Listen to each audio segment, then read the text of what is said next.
ये वाला कार्यकाल जी कार्यकाल नहीं जाएगा। ये कार्यकाल किस तरह का, कैसा कार्यकाल?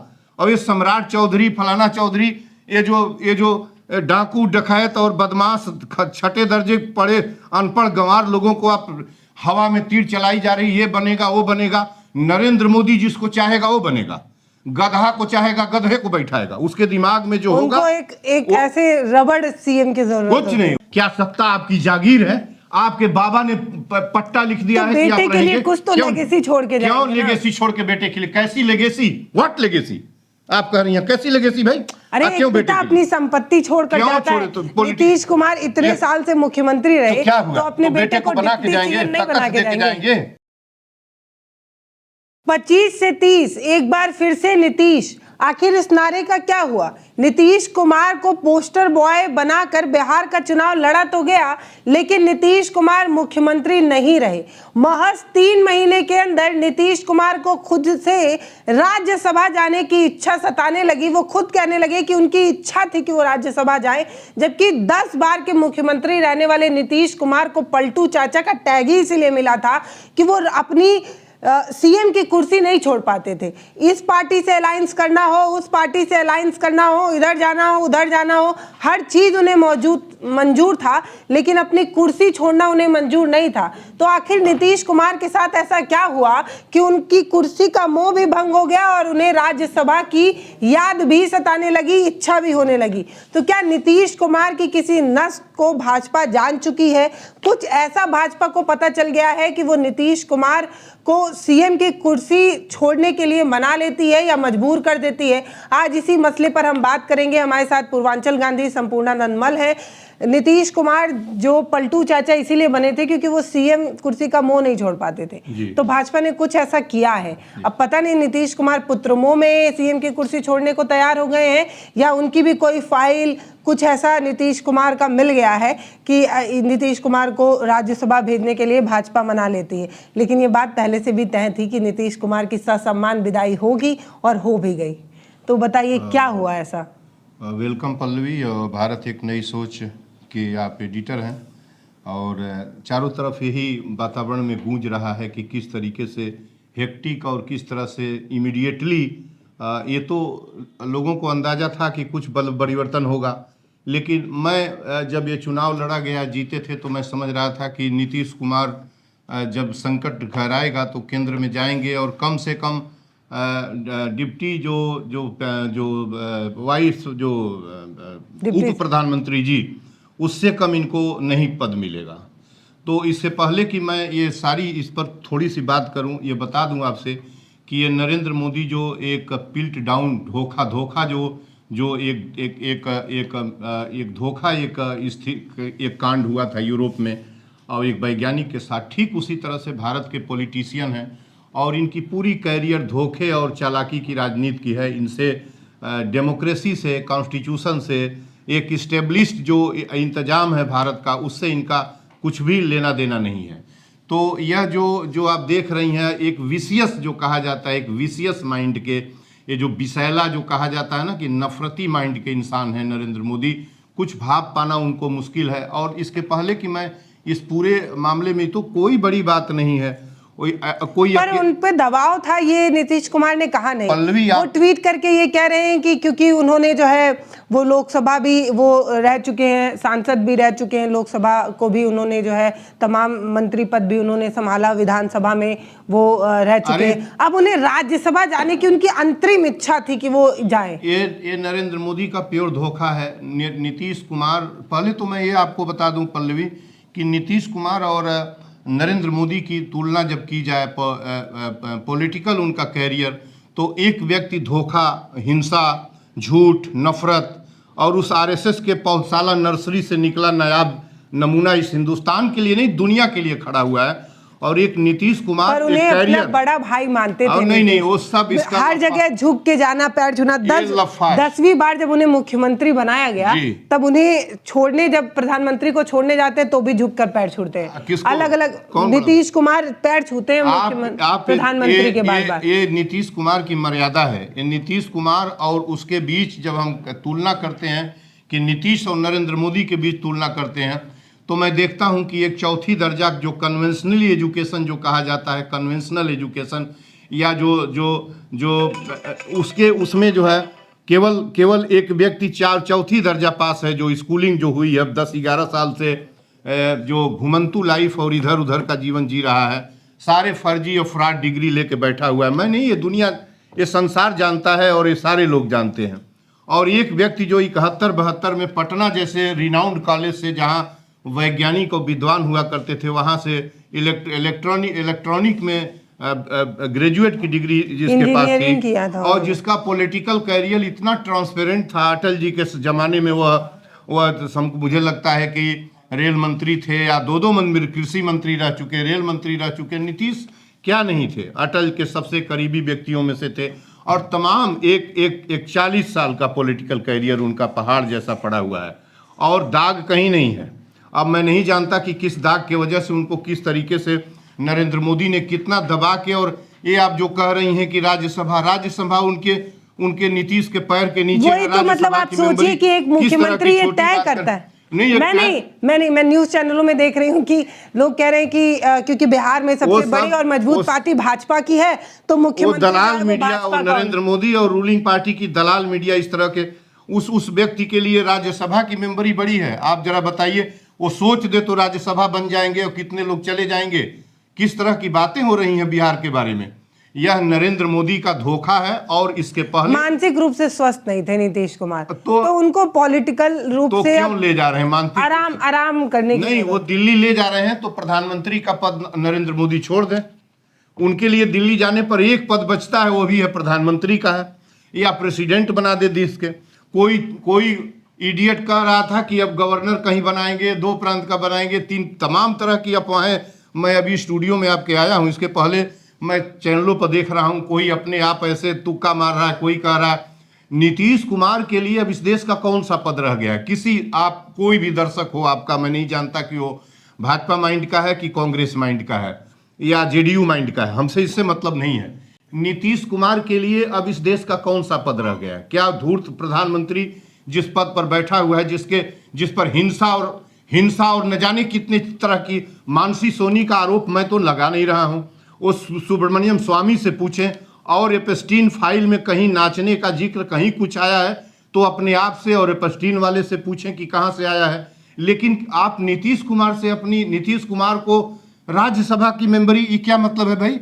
राज्यसभा के मेंबर के लिए उनके ललक था उनके अंदर कि हम चले जाएंगे। वो खुद ही आकर ट्विटर पर लिख कर गए कि उन्हें अब इच्छा है कि वो एक ही चीज बची थी, वहां भी वो अच्छा, ये सब इच्छा थी मध्य प्रदेश की, महाराष्ट्र की, राजस्थान की, हिमाचल की, और जो है उधर झारखंड की, और अंत में बिहार की। इन सरकारों का आप बिहार पाए हैं। मुर्गा बन जाएंगे, मुर्गा बनाने की साजिश है। मुर्गा या तो उनको मर जाना है, या तो उनको जो गवर्नर बनाने का मतलब मरना हुआ।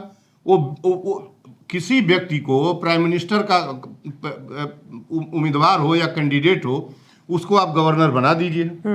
तो आप देखिए नरेंद्र मोदी की एंड पार्टी की यह साजिश है किस तरीके से, कि कैसे महाराष्ट्र की एक पूरी मेजॉरिटी की सरकार को इन सबों ने तोड़ा।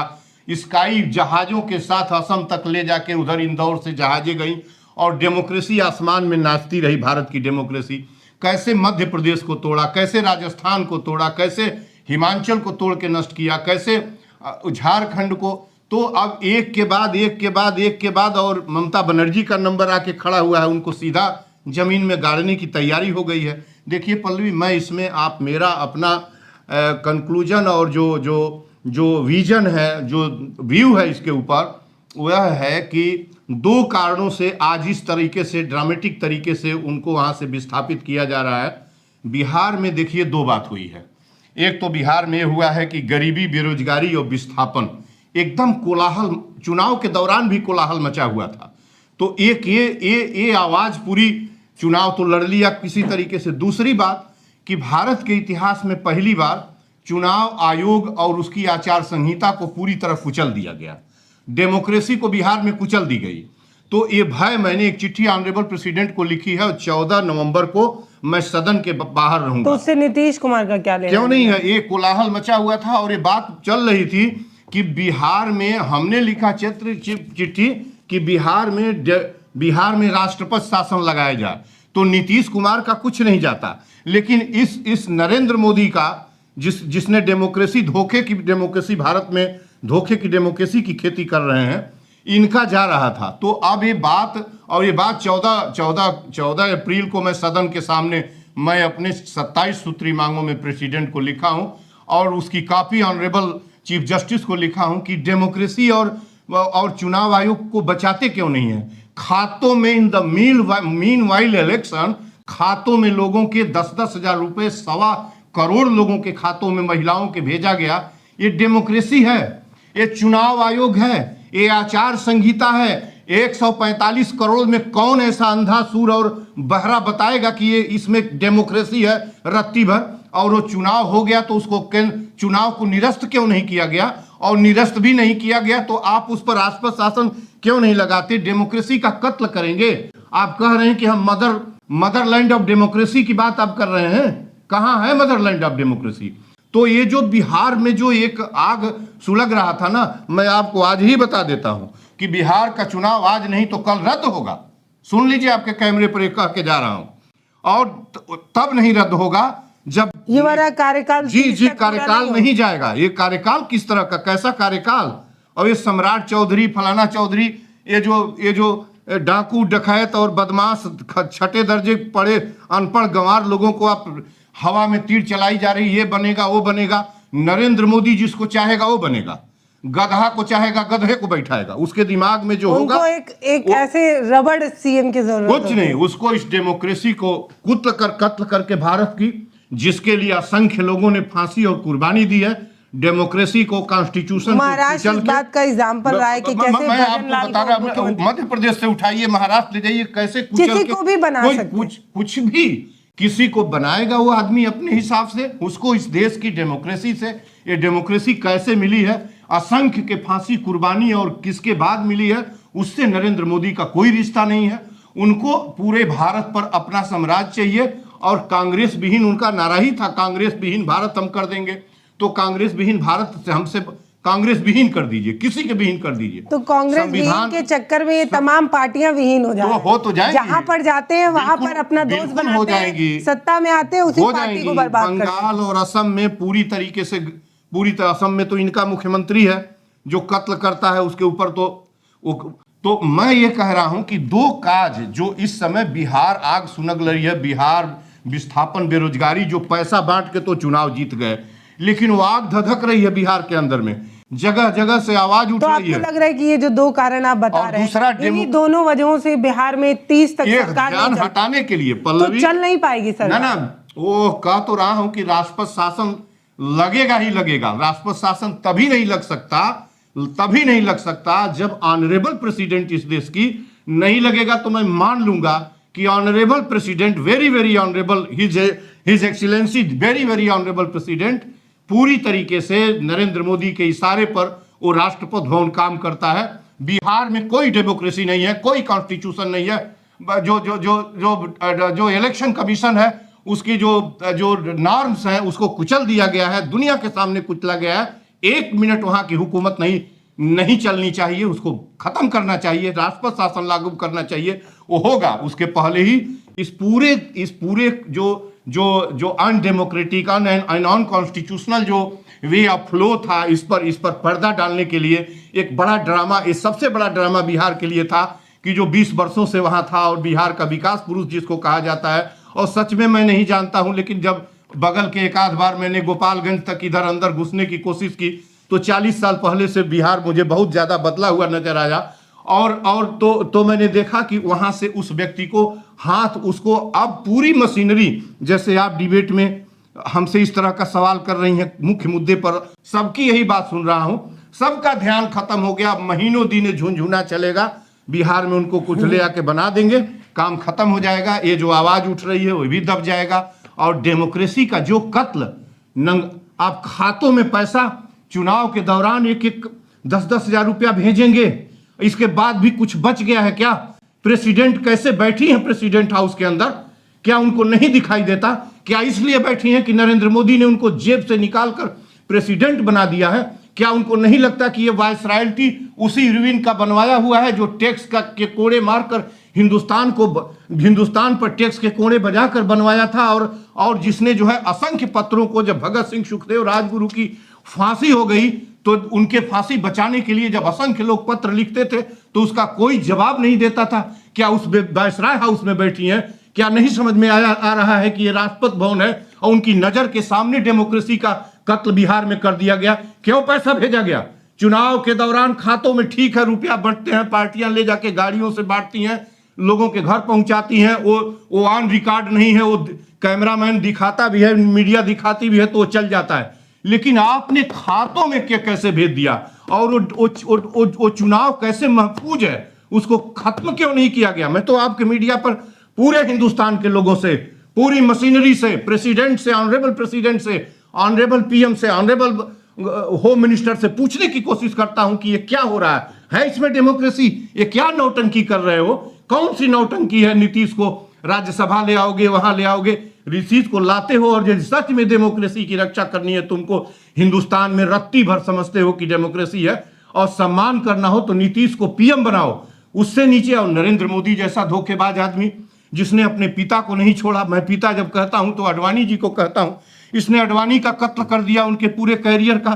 किस तरीके से धोखे के तरीके से सत्ता पर बैठा। और आज इस एक एपिसोड इसमें और है कि दो डेमोक्रेसी के सौदागर हैं, दो सौदागर हैं, दो व्यापारी हैं खरीद बिक्री करने वाले, नीतीश और नायडू।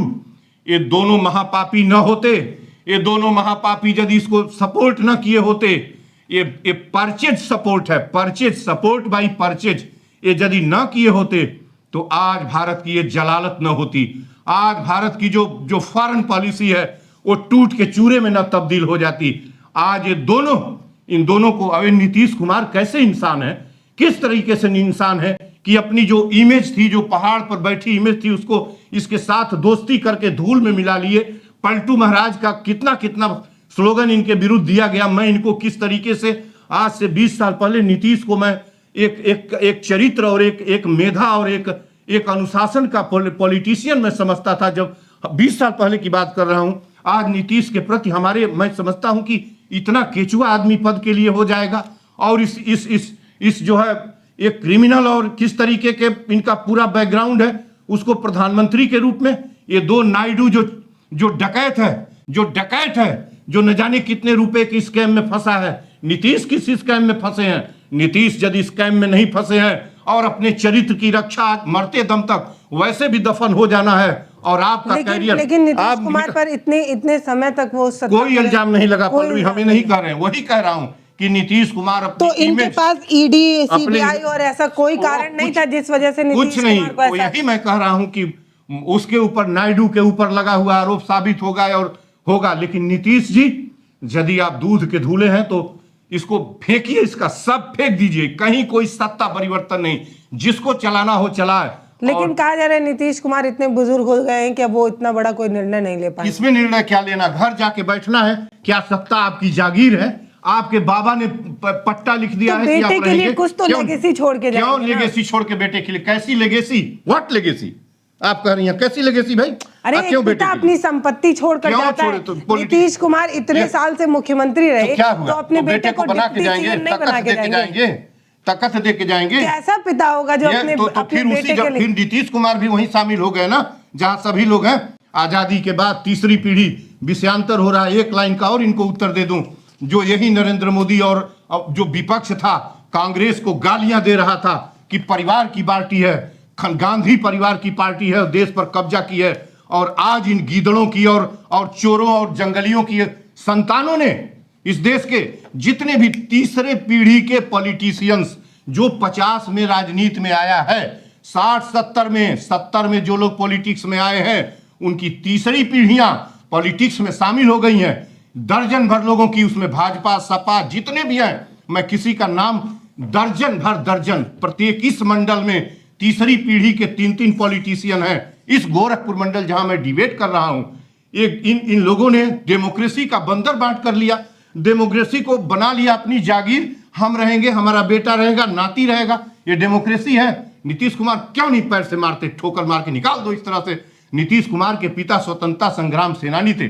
नीतीश कुमार को अपनी इमेज सोने की तुम्हारी चिड़िया हो, सोने की ताकत हो, कहो कि ये नहीं चाहिए, लेकिन इस धोखे के साथ नीतीश कुमार की इज्जत अभी भी महफूज रह सकती है। नीतीश कुमार एक लाइन का एपिसोड कह दें कि कोई तुम्हारा समर्थन नहीं, हमको कोई पद नहीं चाहिए, तुम अपने रास्ते पर रहो, हम अपने रास्ते पर रहेंगे, हिंदुस्तान को और लूटते नहीं देखना। ये सब धोखा है, धोखा है, हिंदुस्तान को लूटना है। हिंदुस्तान के डेमोक्रेसी को तो दफन कर ही चुके हैं। वैसे मैं बता दूं कि बिहार का इलेक्शन रद्द होगा 14 अप्रैल को, तो मैं सदन के सामने रहूंगा और हुकूमत को चैलेंज करता हूं, जैसे वर्धा में गांधी को जेल में रखने के बाद गांधी जेल के खाते में निकलकर मैदान में सत्याग्रह किए थे। संभल जाइए आप लोगों ने उस लोकतंत्र की हत्या की है, जिस लोकतंत्र के लिए भगत सिंह, सुखदेव, राजगुरु, बिस्मिल, अशफाक, रोशन, राजेंद्र लाहिड़ी, उधम सिंह, मदन लाल ढींगरा, गांधी, पटेल, नेहरू, अंबेडकर, सुभाष चंद्र बोस और न जाने कितने लोगों ने अपने प्राण और जीवन कुर्बान कर दिए, तब ये लोकतंत्र और यह संविधान मिला है। उसको कुचलने की कोशिश हो रही है पल्लवी। हम तो कदापि नहीं देख सकते। हम इन बेईमानों की फौज को हमेशा एक बात करेंगे कि इनको कुचला जाए, इनको हटाया जाए। यही लोग इन हिंदुस्तान में रह गए हैं। क्या कोई चरित्रवान व्यक्ति हिंदुस्तान में नहीं है? बंदर बाट करते हैं। और नीतीश कुमार अपनी इमेज संभाले, और वो जो दक्षिण का लुटेरा है उससे कहता हूं कि अरे हिंदुस्तान वैसे भी लूट रहा है। चंद्रबाबू नायडू, आप पुराने नेता हैं, आपको की भी इमेज बहुत ऊंची इमेज थी जब 20 साल पहले जब सरकार में, केंद्र में नायडू गवर्नमेंट में हुआ करते थे। आप क्या कर रहे हैं? लूटा तो सभी ने है। कौन ऐसा है जो लुटेरा नहीं है? कौन ऐसा है जो लुटेरा नहीं है? इस देश का प्रधानमंत्री 9,000 करोड़ के विमान से, लाख रुपए की घड़ी, लाख का कलम, करोड़ों की गाड़ी से चलता है। कहेगा कि उसका पैसा किस फंड से आता है? कौन सा कंसोलिडेटेड फंड है या उसका वेतन है जो इतना बियर करेगा? कोई कमीशन खोर देता है ना कहीं से। और यदि वो 9 करोड़ की विमान से चलता है, 900 करोड़ की विमान से, तो हिंदुस्तान के किसानों की और टैक्स पेयर की कमाई से तुम 900 करोड़ रुपए की विमान से चलोगे? ये कहां जाएगा देश? कौन बचाएगा इसको? तो मैं, देखिए पल्लवी जी, बहुत साफ बात है, ये सारा नरेंद्र मोदी का धूर्त पीएम का एक नौटंकी ड्रामा, ठग, धूर्त पीएम, हिंसक और न जाने कौन कौन, अब जो नाम उनका आ रहा है प्रेस्टीन फाइल में, और मानसी सोनी के साथ जो रोज सुब्रमण्यम स्वामी इनका नाम लेते हैं, क्यों नहीं पर्दे पर आके कहते हो कि इससे हमारा कोई नहीं कुछ? कोई संजीव भट्ट को देखो किस तरीके से कौन जज मारे गए, कोई किसी का पता नहीं चला। आपके साथ ही सारे नाम क्यों जुट रहे हैं? किस बात के लिए जुट रहे हैं? आरएसएस की फैक्ट्री से निकलकर आप हिंदुस्तान को नफरत और हिंसा और भय की जमीन में तब्दील कर दिए हैं 25 सालों की सत्ता में। 2002 में आने के बाद आज 25 साल आपकी सत्ता को पूरा करते हुए हिंदुस्तान यही हिंदुस्तान आप देखे थे 25। नरेंद्र मोदी से पूछता हूं कि 22 साल जब 2000 में यही हिंदुस्तान आप देखे थे? आपने जो कांड 2000 में किया था, उसके बाद अडवाणी और अटल ने किस तरीके की बात आपके विरुद्ध किया था, तो आपको लोगों ने बचाया था। आपको, दुनिया को याद है उस चीज को। आप थोड़ा सोच नहीं लेते कि हम क्या कर रहे हैं, ये क्या खुराफात कर रहे हैं? फिलहाल ये पूरा मसला जो है वो एक चीज पर आकर बार बार चर्चा हो रही है कि बिहार में बहुत कुछ बदलने वाला है। 2 नाम जो एक ही समय लिए जाते हैं वो लालू और नीतीश, इन दोनों नामों पर कहीं ना कहीं एक तरीके से एक सदी का अंत हो रहा है, ये कहा जा रहा है। अब देखना होगा कि नीतीश के बाद दूसरा सीएम कौन होगा। नीतीश के बाद जो भी सीएम होगा, क्या वो बिहार की तस्वीर और तकदीर बदल पाएगा? क्या भाजपा कुछ ऐसा बिहार में करेगी जो नीतीश नहीं कर पाए थे? ये वो सवाल है जो आगे आने वाले समय में ही पता चलेंगे। फिलहाल नीतीश कुमार की ये जो विदाई है वो कई लोगों के जहन में कई सवाल खड़े कर रही है कि क्या नीतीश की मजबूरी है कोई? आखिर उन्हें क्यों जो है वो मजबूर किया गया? ये सवाल है। इन सवालों के साथ मैं आपको छोड़े जा रही हूँ। कमेंट सेक्शन खुला है, आप अपनी राय ज़रूर दीजिएगा। हो सके तो वीडियोज़ को शेयर भी करिए। सर आपका बहुत धन्यवाद। आपको भी धन्यवाद पल्लवी।